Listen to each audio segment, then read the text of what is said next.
What's up mga cottage, no? Magandang hapon muli sa ating lahat. Yan, nandito na pala tayo sa may Barangay Duterte, R. Castillo segment. So, matagal-tagal din na hindi tayo nakapag-update to. Siguro mga buwan na rin bago tayo nakabalik. Yun na. So bagong lahat, mega shoutout. So andun pala ako kanina sa may ginagawang SIDC bridge sa may Samal site, hindi Samal site, dito sa may Davao site. Yan, no? So kita naman po ninyo ano na po yung mga meron doon. So meron na po tayong nakitang daanan, yung craneway talaga na kanilang ginawa. Tapos meron na rin silang mga pagbuhos para po sa kanilang ginawang kalsada. Yan, no? So yung mga dahilan talaga mga kaotis ko kaya may mga ganun, para talaga hindi maputik kapag dumadaan po sila. Yan, no? Hindi po nila tinitipid yung mga posibleng makabagal sa kanilang trabaho. Kaya yun nga po ay ginagawa nila na para mapadali yung mga binubuhusan, yung mga bawat daanan. Yung mga cottage, no? So ito na pala yung itsura dito banda. At meron na palang ginawang girder doon, no? Sa unahan. Yun, no? So biglang masama po yung panahon, biglang sumama po yung panahon mga cottage. Nangitim po yung kaulapan. Uy, shout out sa inyo mga bata. Yan, no? Ayan. So doon banda mga cottage, medyo mataas na po yung kanilang naitambak, oh. So dyan po yan sa Vicente Lao. At dito naman yung girder na ginawa. So para po yan doon sa minor bridge na gagawin dito po sa may Barangay Duterte. Yan.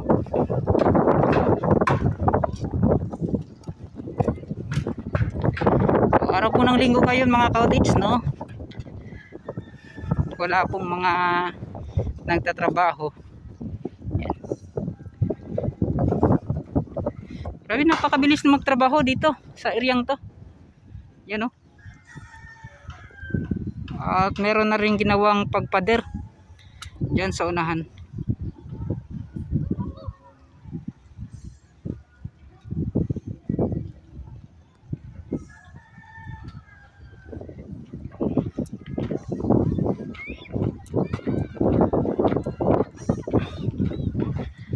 Siguro ay bago nila masimulan yung paggawa dyan ng coping para sa ginagawang minor bridge, ay tatapusin pa ata nila muna itong paggawa muna ng girder. Kasi itong paggawa ng girder mga cottage, napakatagal din na proseso bago po ito talagang makumpleto. Kasi pinapatuyo pa, tapos tinetest. So ganun po tawag niyan, ganun po katagal na proseso.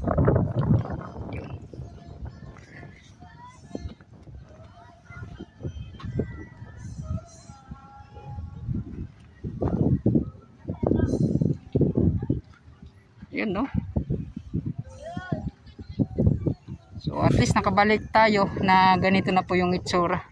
So itong package na talaga mga cottage hanggang doon sa unahan, napakabilis ng kanilang ginagawa.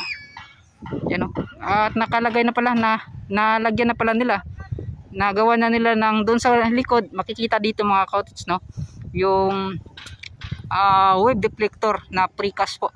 So sa pagkakalam ko dati yung ginagawa nila ay hindi po precast, yung parang hulma talaga tapos diretso buhos. So ganun. So ngayon po ay precast na po yung kanilang ginagawa.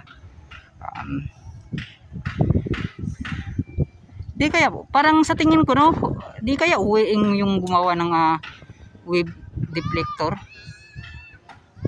Kasi dati mag joint ventures kasi yung Uweing company at itong UBI. Yun yung unang nakalap natin, yung unang pagtambak pa talaga dito. So sana makita din natin yung Uweing company mga ka-cottage, na sana mag-subcon sila dito. Ayan, na sila yung gagawa ng wave deflectors, tapos ganon. Iba din kasi talaga gumawa yung Uweing company. Nakaka-proud din, kitang-kita ko yan. Actual ko po nakita kung paano po nila ginawa. So mega shoutout sa Uweing company at sa lahat po ng mga kumpanya na nagtatrabaho dito.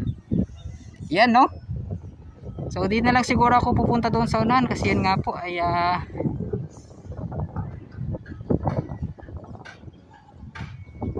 hindi ko alam ano yung mga mas na talaga. Parang tingin ko dito yung nagbago yung haba po ng tambak na kanilang ginawa. Yun, mas tumaas pa po mga ka-cottage.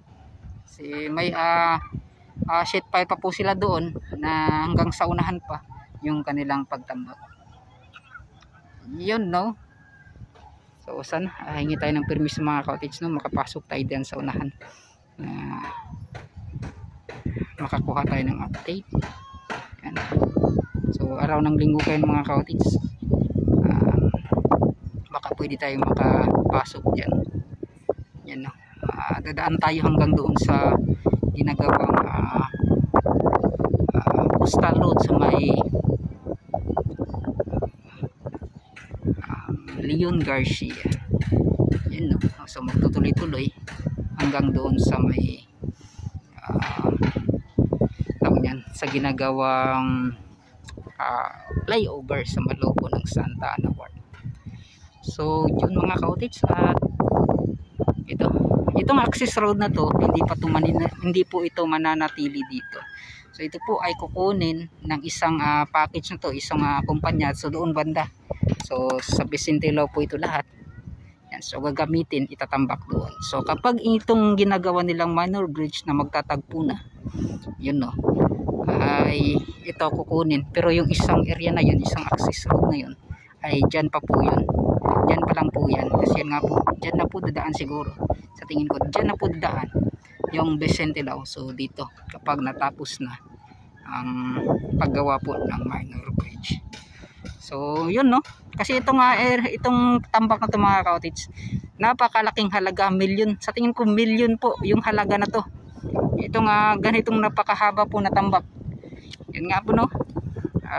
Yung isang truck lang po, isang loaded po na truck na may kargang buhangin lupa. So mababa na po yung 10,000 po. So yan po mga ka-cottage, na base ko lang po yan sa mga sinasabi po ng mga kumakarga, yung mga nagtatrabaho dito. So yun, hindi po tayo tawag yan, gumagawa lang po ng mga istorya para lang po maka-update. So hindi po ganun mga ka-cottage. So yun, balik tayo mga ka-cottage, baka makakuha tayo ng update. Try natin pumasok doon sa unahan. Yan na. So let's go. Yo, what's up mga ka-cottage, no? Magandang hapon muli sa ating lahat. So yun, at nandito pala tayo sa package na to. Yan. So ito na pala yung itsura nya. So yan, nasa may second layer na po sila mga ka-cottage, na yung kanilang paggawa. Yan na. So napakabilis po ang progreso sa paggawa ng sa area nito. Yan, doon sa unahan. Wow na wow talaga mga ka-cottage, at hindi natin nakalain na ganito kabilis na natapos or yung mga nagawa na nila.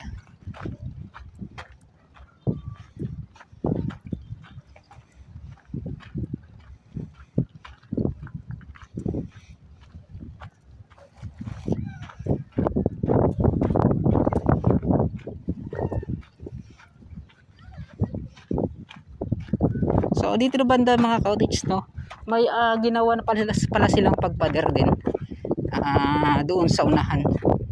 Yan. So saglitan lang po yung mga pag-update natin dito mga ka-cottage. Pinasilip ko lang po sa inyo. Yan, no. So doon banda mga cottage may pagpader na po. Yan. So at least na ipasilip na namin sa inyo ano yung mga update po dito. Yan. So dito tayo mga cottage, no.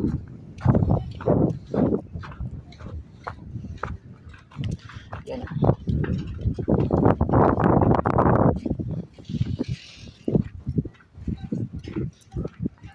So yung mga kabahayan,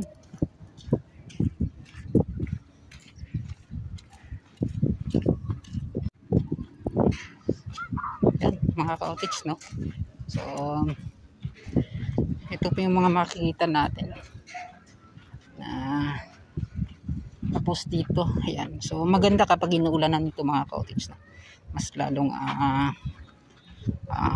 sumisip-sip po yung kapag may mga hindi masyadong na tambakan doon sa ilalim.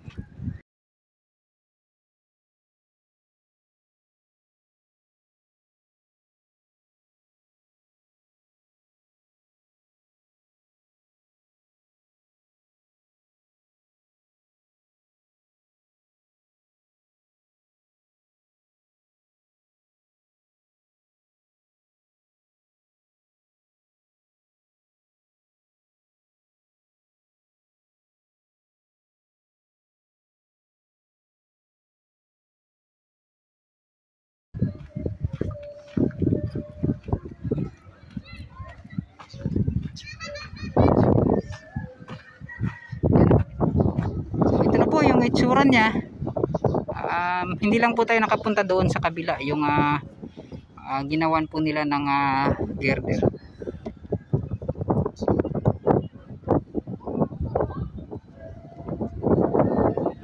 So yun nga po, inuulit ko, napakabilis ng kanilang paggawa dito sa isang package na to na napakahaba, na may habang 300 meters plus. Hindi po tayo nagkakabili sa haba po ng kanilang package. So isang pan lang po ito sa UPI company. So dito mga cottage may mga nagsasab ko, no. Tama po tayo, nagtanong po ako kay guard yung nakita natin na pag wave deflector doon, kaya pala precast mga cottage ay weighing company pala. So nakapag-subcon pala sila dito sa isang package na to. Marami pala din mga nag-subcon sa package na napakahaba na to mga cottage, no. So kaya pala din napakabilis. So mega shoutout pala sa weighing companies, sila Sir Jun, yan, at sila Bulaw, Bus Bulaw, kay Sir yung kanilang engineer, yan, no. Sir Sir Nanan, yan mga cottage. Di ko pa rin yan nakakalimutan sila mga cottage, no, dahil yun nga po ay napakagaling nilang magtrabaho, gumawa ng ganitong proyekto. Yan, mega shoutout sa inyo. Yan.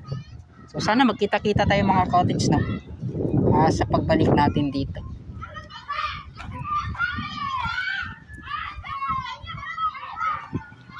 Yan. So yan, yun. So tapos na pala yung second layer at first layer na kanilang pagbuhos po ng simento dito sa gilid. Yan, no. So, napakabilis talaga. Wala pa akong masabi dito sa isang package na to. Hindi pa po ito umabot ng 1 taon yung kanilang pagtambak. Yun. So yun, siguro yung mga cottage ay hanggang dito lang po muna yung ating pag-update sa may pumunta po tayo dyan sa may Barangay Duterte. Itong isa-isang package, at hindi na natin naipakita masyado yung doon sa may Vicente Lao, yan sa dulo mga cottage.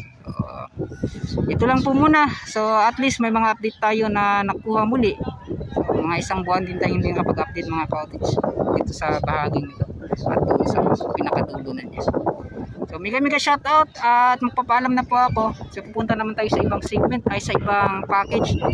Titingnan natin ano naman po yung mga natapos nila.